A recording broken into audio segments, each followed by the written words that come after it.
Hi ಸ್ನೇಹಿತರೆ, welcome to cine info. ಇವತ್ತಿನ ಈ ವಿಡಿಯೋದಲ್ಲಿ ನಮ್ಮ ಚಾಲೆಂಜಿಂಗ್ ಸ್ಟಾರ್ ದರ್ಶನ್ ಅವರ ಟಾಪ್ ಹೈಯೆಸ್ಟ್ ಕ್ರೂಸಿಂಗ್ ಸಿನಿಮಾಗಳ ಬಗ್ಗೆ ಹೇಳ್ತಾ ಇದ್ದೀವಿ. ಹಾಗೆ ಈ ಮೂವೀಸ್ಗಳ ಕಲೆಕ್ಷನ್ ಬಂದುಬಿಟ್ಟು ಒಂದೊಂದು ವೆಬ್ಸೈಟ್ನಲ್ಲಿ ಒಂದೊಂದು ಥರ ಇದೆ. ಅದರಲ್ಲಿ ತುಂಬ ಟ್ರಸ್ಟೆಡ್ ವೆಬ್ಸೈಟಿಂದ ನಾವು ಕಲೆಕ್ಷನ್ನ ಆಯ್ಕೆ ಮಾಡ್ಕೊಂಡಿದ್ದೀವಿ. ಈ ಕಲೆಕ್ಷನ್ಗಿಂತ ಸ್ವಲ್ಪ ಹೆಚ್ಚು ಕಡಿಮೆ ಇರುತ್ತೆ. ಸೊ ಮತ್ತೆ ತಡ ಬನ್ನಿ ವಿಡಿಯೋನ ಶುರು ಮಾಡೋಣ.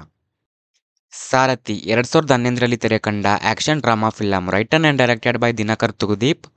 ಮೂವಿಯ ಟೋಟಲ್ ಕಲೆಕ್ಷನ್ 15 ಕೋಟಿ ಪ್ಲಸ್. ಬುಲ್ಬುಲ್ 2013ರಲ್ಲಿ ಬಂದ romantic drama film, directed by MD Shashidhar. ಮೂವಿಯ ಟೋಟಲ್ ಬಾಕ್ಸ್ ಆಫೀಸ್ ಕಲೆಕ್ಷನ್ 25 ಕೋಟಿ. ಸೊ ಹಾಗೆ ನಮ್ಮ ಡಿ ಬಾಸ್ ಅವರ ಚಕ್ರವರ್ತಿ ಮತ್ತು ತಾರಕ್ ಈ ಮೂವಿಯ ಕಲೆಕ್ಷನ್ಗಳು ಸಹ 25ರಿಂದ 30 ಕೋಟಿ ಇದೆ. ಬಟ್ ಅಫಿಷಿಯಲ್ ಆಗಿ ಎಲ್ಲಿಯೂ ಸಹ ಅನೌನ್ಸ್ ಆಗಿಲ್ಲ. ಕ್ರಾಂತಿವೀರ ಸಂಗೊಳ್ಳಿ ರಾಯಣ್ಣ 2012ರಲ್ಲಿ ತೆರೆ ಕಂಡ historical action drama film, directed by Naganna. ಮೂವಿಯ ಟೋಟಲ್ ಕಲೆಕ್ಷನ್ 30ರಿಂದ 40 ಕೋಟಿ. ಕ್ರಾಂತಿ 2023ರಲ್ಲಿ ಬಂದ action drama film, directed by V Harikrishna.